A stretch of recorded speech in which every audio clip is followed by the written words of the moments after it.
प्यारे बच्चों, एक दफ़ा का जिक्र है। एक मुर्गा जंगल में रहता था। एक दिन शेर और मुर्गे की दोस्ती हो गई। शेर ने मुर्गे से कहा कि अगर कोई मसला हो तो दरख्त पर चढ़कर आज़ान देना, मैं आ जाऊंगा। एक दिन लोमड़ी को अपनी तरफ आता देखकर मुर्गा दरख्त पर चढ़ गया और आज़ान दी।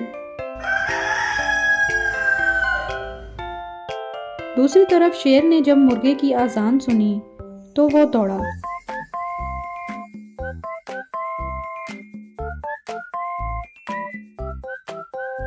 लोमड़ी मुर्गे से कहने लगी, नीचे आ जाओ, नमाज पढ़ते हैं। मुर्गा बोला, रुक जाओ, इमाम साहिब आ रहे हैं। इतने में शेर को आता देखकर गीदड़ भागने लगा तो मुर्गा बोला, इमाम साहिब आ गए, अब कहाँ जा रहे हो, नमाज पढ़कर जाना।